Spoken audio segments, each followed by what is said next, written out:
सलाम नमस्ते सत श्री अकाल। मैं हूं रज़ा और आप देख रहे हैं रज़ा ग्राफी का वॉर अपडेट, जिसके अंदर आप रूस और यूक्रेन के सारे अपडेट एक ही रिपोर्ट के अंदर जान लेंगे।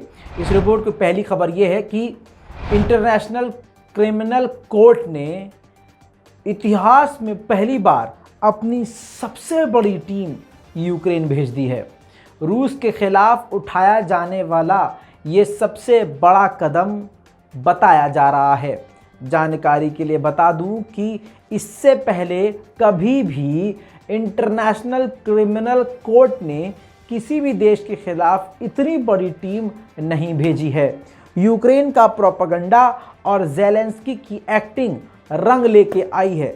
आपको बता दूं कि अगर इंटरनेशनल क्रिमिनल कोर्ट ने ये मुद्दा पकड़ लिया और कोर्ट में केस चलाना शुरू कर दिया तो रूस काफ़ी मुश्किल में पड़ सकता है और रूस झुकने को तैयार नहीं है, जिसको लेकर फिर ये वर्ल्ड वॉर 3 जैसा माहौल बन जाएगा। आपकी जानकारी के लिए बता दूं कि इस टीम में जो यूक्रेन पहुंची है रूस के खिलाफ इंटरनेशनल क्रिमिनल कोर्ट की टीम, इसमें 42 मेंबर शामिल हैं जो कि एक एक एविडेंस रूस के खिलाफ इकट्ठा करेंगे।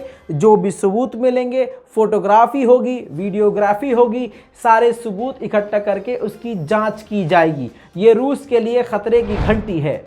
हालांकि दूसरी तरफ रूस ने रहम और दरिया दिली दिखाते हुए मारियोपोल से 260 यूक्रेन के घायल लोगों को निकाल लिया है और उसकी वीडियो जारी करके दिखाया भी है। स्क्रीन पर देखिए, ये है वो वीडियो जिसमें ये दिखाया गया है कि यूक्रेन के घायल नागरिकों को रूस ने खुद निकाला है। जानकारी के लिए बता दूं कि रूस की सेना ने रेस्क्यू ऑपरेशन खुद किया। जो घायल थे उनका इलाज भी वहीं से शुरू कर दिया और उनको अस्पताल शिफ्ट किया।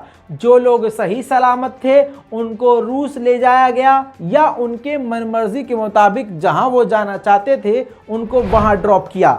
इन सब के बाद आपको बता दूं कि स्वीडन ने, आपकी स्क्रीन पर देखिए, ये एप्लीकेशन फॉर्म भरते हुए जो नज़र आ रही हैं, ये स्वीडन की फॉरेन मिनिस्टर हैं। आपको बताऊं, स्वीडन ने एप्लीकेशन नेटो को ज्वाइन करने के लिए भर दिया है रूस की धमकियों के बावजूद। नेटो के मुद्दे पर स्वीडन बात करने जाने वाला है खुद तुर्की। अब फॉरेन मिनिस्टर ने कहा है कि फॉरेन मिनिस्टर स्वीडन का नहीं जाएगा तुर्की, कोई और छोटा मोटा मिनिस्टर जाएगा। दूसरी तरफ यूक्रेन के अंदर की बात करें तो यूक्रेन के फौजियों की पोजीशन पर एक बार फिर से रूस ने स्ट्राइक करके काफी घातक नुकसान किया है।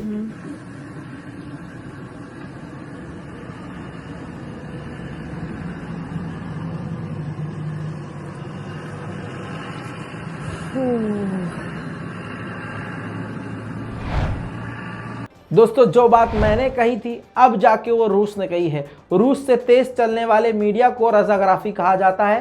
किताब में नोट कर लीजिएगा, यूपीएससी में आ सकता है।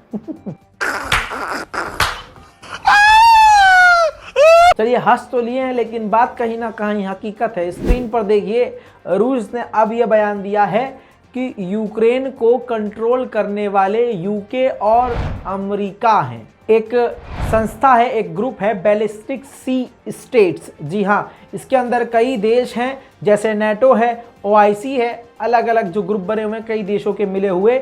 ऐसे ही ये भी एक ग्रुप है जिसके अंदर से खुद को रूस ने अलग कर दिया है। यानी रूस की एडवांस चाल है कि हमारे खिलाफ कोई कदम उठाए उससे पहले हम ही धमकी देने के सारे साधन दुश्मन से छीन लें। दोस्तों, आखिरकार नेटो के चीफ ने तुर्की की बात सुनी है। नेटो के चीफ ने कहा है जो तुर्की आतंकवाद की बात कर रहा है, पीकेके के हमलों की बात कर रहा है, ये बिल्कुल सही बात कर रहा है। वो आतंकवाद के खिलाफ बात कर रहा है।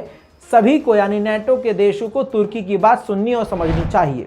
दोस्तों, वहीं पर जर्मनी ने भी तुर्की की बात को सही ठहराते हुए कहा है कि तुर्की जो आतंकवाद की टेंशन ले रहा है और कह रहा है कि स्वीडन और फिनलैंड की तरफ से भी जो है आतंकवाद की बढ़ोतरी हो रही है, पीकेके वहाँ से हमला कर रहा है, ये हमारे देश के लिए ख़तरा है।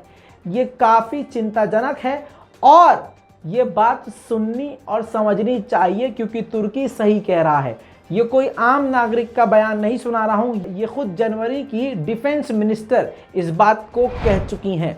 दोस्तों अब आपको बड़ी खबर बता रहा हूं, कान खोल के सुना करिए, एक भी खबर मिस करेंगे कहानी पूरी अलग हो जाएगी, समझ में फिर आगे की कोई खबर नहीं आएगी। रूस के खिलाफ नेटो ने पहली बार मिलिट्री ड्रिल रूस के बेहद करीब शुरू कर दी है। इस नेटो की आर्मी में 14 देश की सेनाएं शामिल हैं, जिसमें बाकी आपको बता दूं कि नेटो के देश तो हैं ही, लेकिन जो नेटो के देश नहीं हैं वो भी इस जंग में शामिल हो रहे हैं, मिलिट्री ड्रिल में नेटो के साथ हैं, जैसे फिनलैंड, स्वीडन और खुद यूक्रेन। ये 3-4 देश ऐसे हैं जो नेटो के सदस्य नहीं हैं, लेकिन उसके बावजूद रूस के खिलाफ नेटो की इस ड्रिल में वो शामिल हैं। ये रूस को उकसाने वाली हरकत है।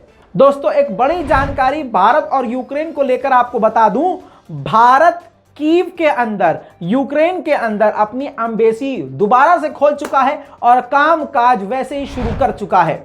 दोस्तों अब एस्टोनिया एक अलग कंट्री है, सभी फुदक फुदक के सामने आ रहे हैं रूस के खिलाफ।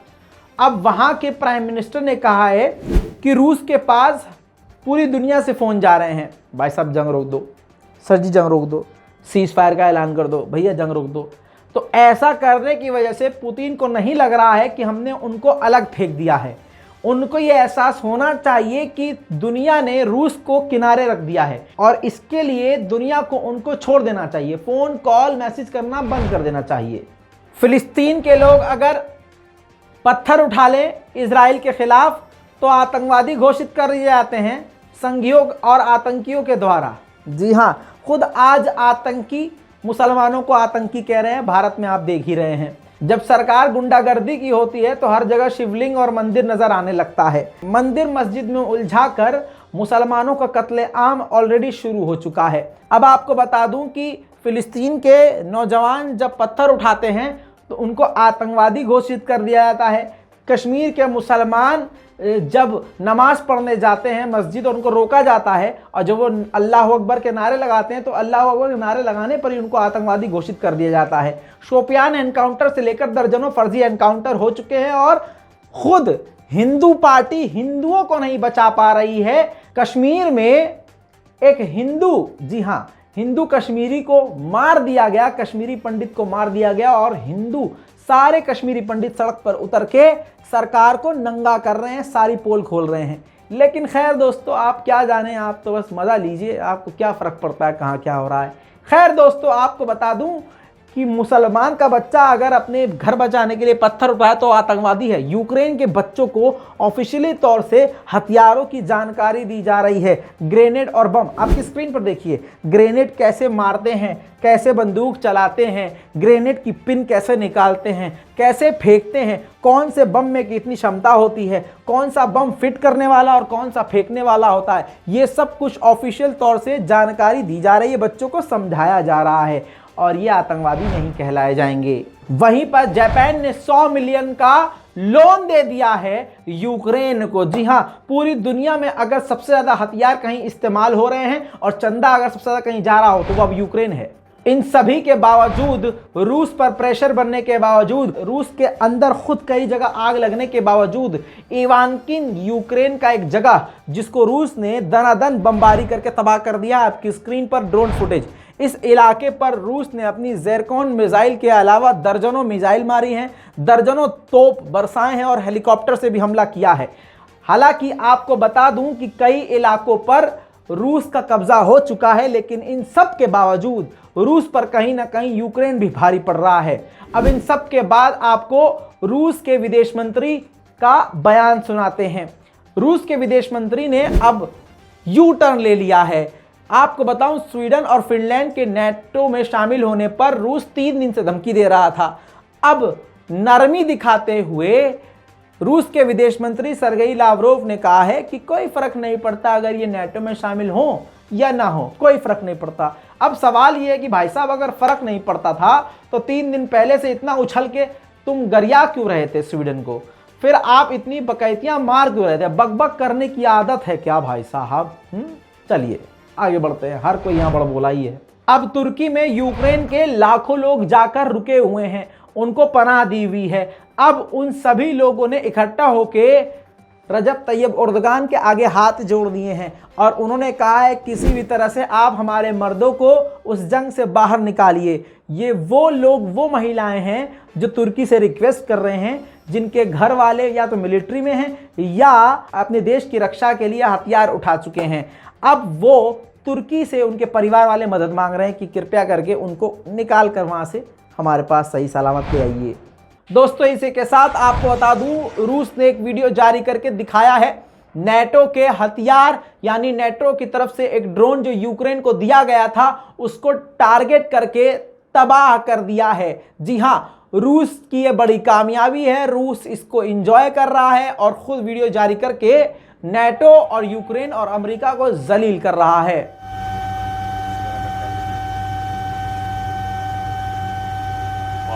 दोस्तों, अब एक बड़ी बात समझ लीजिए, इस खबर को ध्यान से सुनिएगा। एक यहूदी इजरायली जो मॉस्को में पैदा हुआ, जिसके माँ बाप इजराइल के थे, वो खुद यहूदी है, लेकिन वो मॉस्को में रूस में पैदा हुआ, अच्छे खासे लेवल पर है और टीवी पर उन्होंने इंटरव्यू देते हुए उस यहूदी इंसान ने बताया है कि रूस के पास इतनी ताकत है और ये एक्स मिनिस्टर है।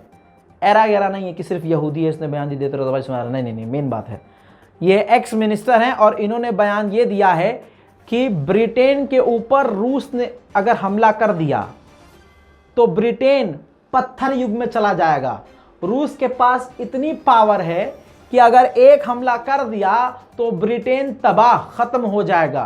रूस को हल्के में ब्रिटेन लेकर बहुत बड़ी गलती कर रहा है। चलिए दोस्तों, रूस का अब ओरलैंड 10 नाम का ड्रोन मैं आपको दिखाऊंगा, किस तरह से इसको लोड किया जाता है, किस तरह से बम इसमें इंस्टॉल किया जाता है, किस तरह से वो यूक्रेन को निशाना बनाता है और फिर किस तरह से वापस आकर उसको उतारा जाता है। इस पूरे प्रकरण को मैं आपको दिखाऊंगा क्योंकि मैं चाहता हूं आपको हथियारों की जानकारी ठीक ठाक से हो। देखिए,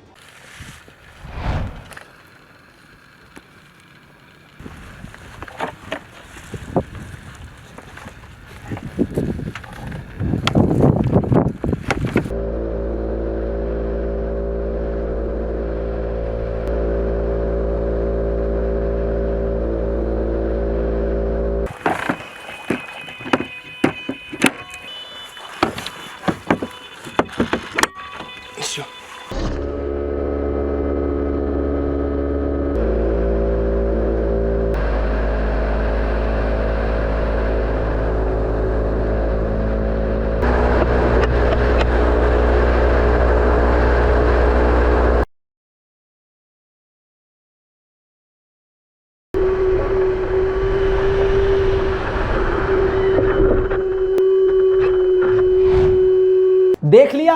अब खबर बड़ी सुन लीजिए। लवोव के इलाके में रूस के खिलाफ अमेरिका और ब्रिटेन और यूरोपीय देशों के बड़े हथियार आए हुए थे। बड़ा कंटेनर था, बड़ी शिपमेंट थी। रूस को कंफर्म हुआ, रूस ने वहां पर अपनी कैलिबर मिसाइल दाग दी। В районе железнодорожной станции Старичи Львовской области уничтожен личный состав украинских резервных формирований, а также партии иностранного вооружения и военной техники из США и европейских стран, подготовленные для отправки на Донбасс.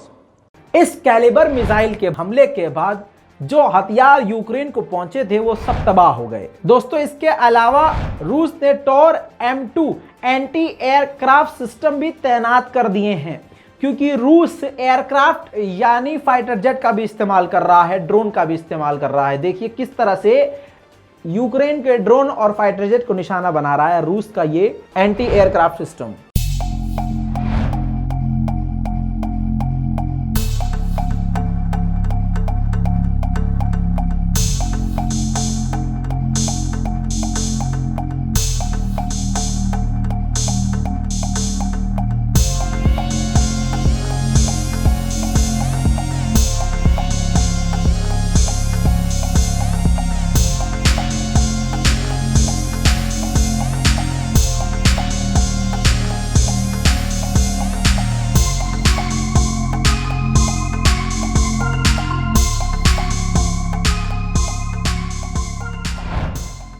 अब ये सब आपने देख लिया। अब आपको दिखा रहा हूं, आपकी स्क्रीन पर देखिए, ये जो मिलिट्री है ये सीरिया और रूस की मिली जुली मिलिट्री है जो खुद सीरिया में प्रैक्टिस कर रही हैं, और फिर प्रैक्टिस करने के बाद इनके अलग अलग बटालियन ग्रुप बना दिए जाएंगे, जिसके बाद इनको अलग अलग ग्रुप में रूस की तरफ से यूक्रेन भेजा जाएगा। इस पूरी रिपोर्ट पर आपकी क्या राय है? अपनी राय कमेंट में जरूर लिखिए। रिपोर्ट को शेयर कीजिए। मैं हूं रजा और आप देख रहे हैं रजाग्राफी। जय हिंद।